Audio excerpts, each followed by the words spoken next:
Hello, shout out sa mga taga-Tacloban, no. So niata sa ilang mas grave atong panghitabo sa Tacloban, Yolanda. So grabe gid kadaghan nga matay niya to, no. Ang uban daw wala na nakita tungod sa grabe nga trahedya nga nahitabo sa taga-Tacloban.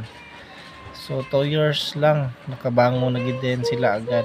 Daghan na kayo mga investment nga dito og nilambo pag utro gid ang Tacloban. Nakabangon sila gikan sa grabeng experience sa Yolanda. So gihanian na mo ang lugar sa mga nga-retrieve nga mga patay. So daghan gid kayo bay. Grabe no nga trahedya to, wa gid damha.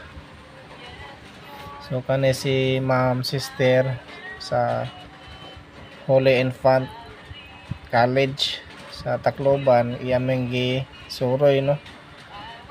Mo ni mga pangalan, no, nga kita ba nga retrieve gipang lubong din dapitan nga wala pang uban na. So grabe kadaghan, no, lahos na siya pain sa tumoy. So grabe gyud, di na to mahibaw-an ang trahedya. So kita nga mga mululupyo sa lugar, mag-amping na kita, no, kanunay. So dirigi ko sa inyong area kay gusto na ko makita ang asa kadaghan nga agi pong lubong. So sa mga viewers nato nga sa Tacloban, usa ko nga nakiramay sa inyong sinatian sa unang panahon, no. So daghang kayong salamat day kaninyo sa padayon ninyong pag-support sa aton channel, o ayaw biya kalimti nga pinduta ang subscribe button kung wala pa ka nakapag-subscribe sa aton channel.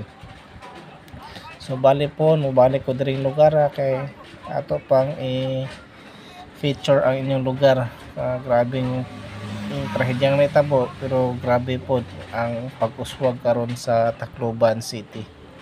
So diri lang tataman sa atong video, o nakita na nako kung sagid kadaghan ang mga nangawala sa Tacloban.